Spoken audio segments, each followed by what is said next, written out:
This is All India Radio. In the program Spotlight, now we bring you an exclusive interview with Anna Roy, Senior Advisor, Niti Aayog on Women Empowerment and Women-led Development. Interviewer is Lalima Aneja Dan, AIR Correspondent. Well, as a nation, India has been making waves in the world of women's rights, especially in the recent years. The principle of gender equality is enshrined within the Constitution of India, and the government has always been committed to promoting gender equality in all sectors and levels of governance. We shall now be talking to Ms. Anna Roy, Senior Advisor, Niti Aayog. Welcome to the studio, ma'am. Thank you for having me, Lalima, and really look forward to this discussion. Right, ma'am. How do you see this journey of India as a nation that is fast moving from the paradigm of women's development to women-led development? I would see as a new trajectory in our reform agenda, and I have been in the government for now several decades, and based on my experience, I see this mindset change of government, rather than deciding things for others, moving to a phase where it is creating the enabling framework which presents opportunities to all segments of the society. So hence, this change which I see in the past a few years is moving to a scenario where you are as good as your capabilities to leverage the opportunities. And government being the catalyst, government being the enabler to provide you with all means to help you achieve your goals, rather than deciding for you through various measures, whether affirmative or otherwise, that this is what you need to do for a certain kind of development scenario, which also government in a top-down manner decides. So, for me, it is a bottom-up approach. For me, it is a vision where government is an enabler, a catalyst. And as our Honorable Prime Minister says, less government, more governance. And also this new, shift which has been further highlighted by India in the 8 priority areas of its G20 presidency is women-led development. Rather than focusing on the principles when we say women development. Absolutely, ma'am. That's true that it's a wonderful phrase, that shift from women's development to women-led development. And we do see that it has been well encapsulated in, as you said, Prime Minister Narendra Modi's remark at the G20 summit in Bali, that global development is not possible without women's participation, and India will give priority to women-led development in its G20 agenda. What's your view on this? Absolutely. As I said, the government, when it came to power in 2014, since then we are witnessing this change in all sectors, where the beneficiary becomes the principal, and it is a very user-centric approach of governance. I again come back to the oft-repeated phrase, and I keep on using it in all my interactions, as against a top-down approach, a bottom-up approach. And we see the first major initiative which the government announced, Sabka Saath, Sabka Vikas, inclusive growth. Yes. And how do we start there? We start by including the larger populace within the formal financial sector, who have for years been outside of this sector and been subjected to the various melees of non-formal financial players. So that was the starting point, and today we see that happening in all spheres, in all sectors, in all areas, where the final beneficiary becomes the principal, and all the policies are outcome-oriented with the aim of directly benefiting the targeted beneficiary through various means, removing leakages, and leveraging technology effectively to achieve this goal. So when we talk about women-led development, it is, going beyond just affirmative moves like giving reservation. It is giving them the opportunities where they can kind of realize their aspirations. So when I talk about opportunities, then how does it come? By becoming more self-sustaining, by becoming more confident. When you are able to, transact your own business financially, when you are able to be a part of the entire procurement business of the government. And once all that is done, then you have the means, you have the information. So that entire thing about women empowerment has been effectively now translated on the ground by giving opportunities to women and making them, empowering them in the truest sense.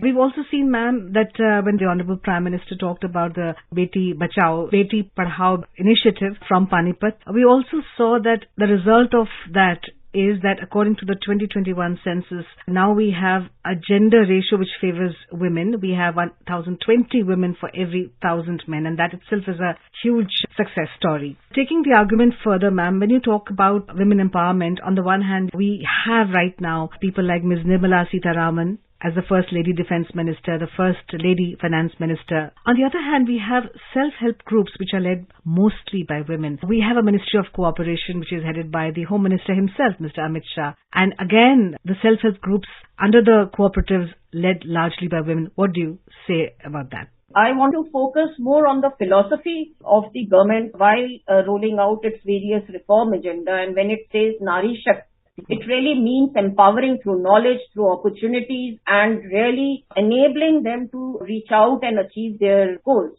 Now, the point which you made about SHGs, etc., is very important. In this, I would like to give an anecdotal reference. I am the mission director of Women Entrepreneurship Platform, which was ideated and incubated in Niti Aayog, and today it is successfully operational as a public-private partnership where all ecosystem players have joined hands to achieve a common goal of bringing a robust women entrepreneurial ecosystem.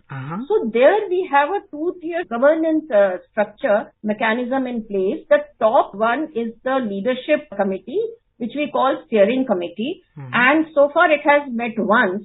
And in that committee, we had made a presentation where we gave some data points which usually are available. And we indicated this thing about women entrepreneurship. Where does India feature in index, which is brought out by some organizations? And India is kind of at a lower end. And this is what was pointed out by the co-chair, Ms. Sangeeta Reddy. She is the co-chair of WEP steering committee. And she called it out and said, look, our models are very different from the Western model. And that is where SHGs, FPOs come in. Right. So how do you define entrepreneurship itself is a moot question. And we were given this task to bring out a well-researched document on the definition of women entrepreneurship in the country.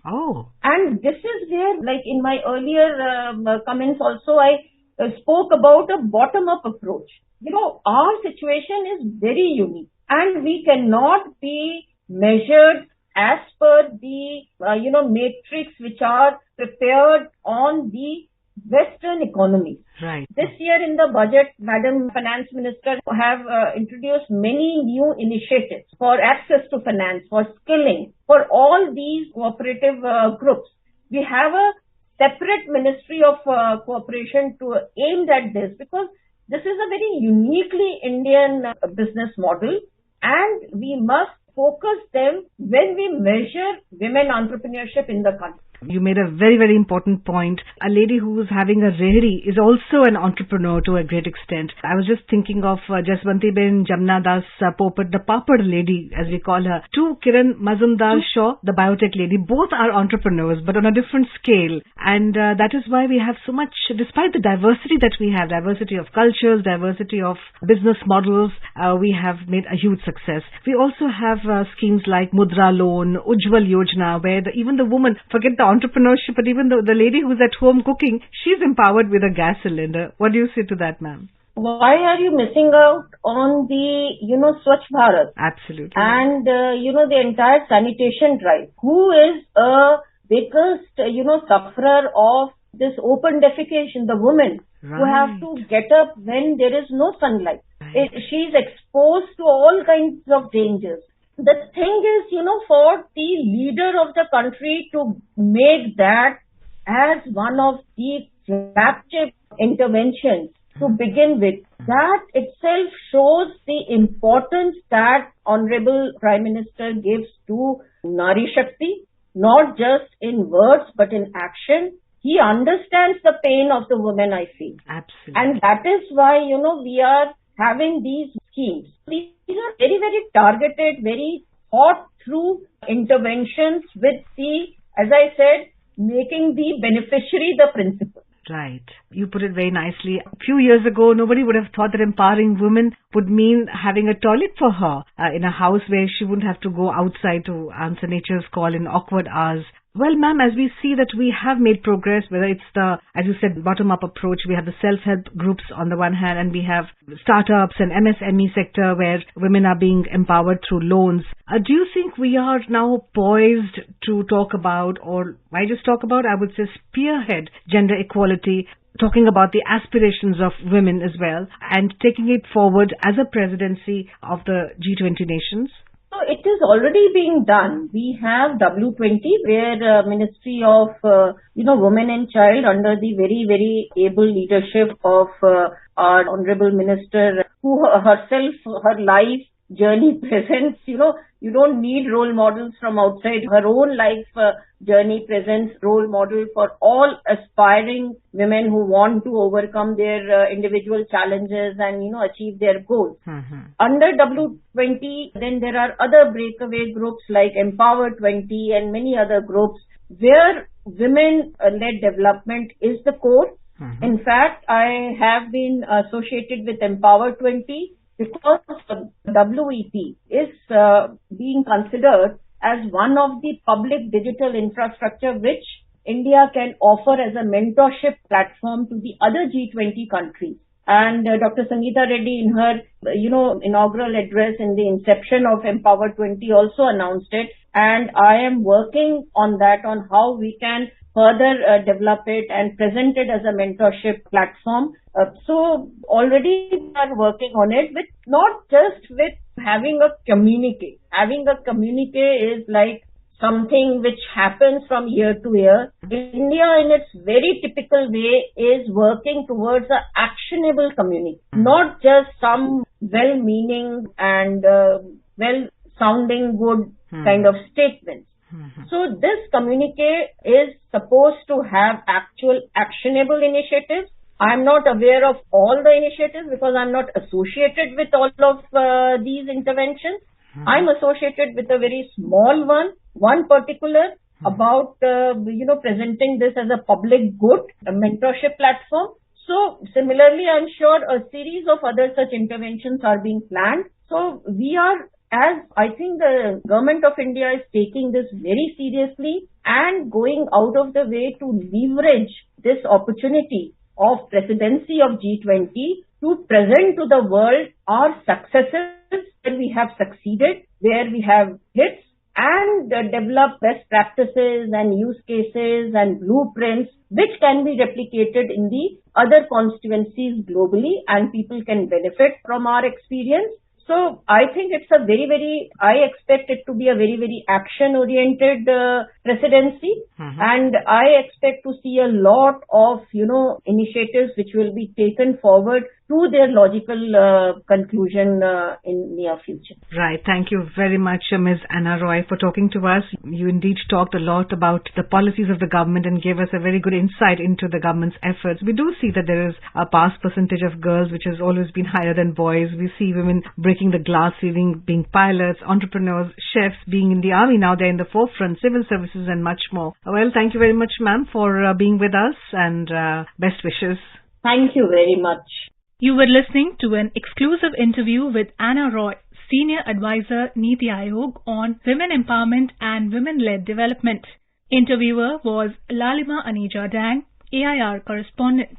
This program was produced and presented by the News Services Division of All India Radio. You can listen to it on our mobile app, News on AIR. This program is also available on our YouTube channel, News on AIR Official. You may email your opinion about this program at airnsdtalks@gmail.com.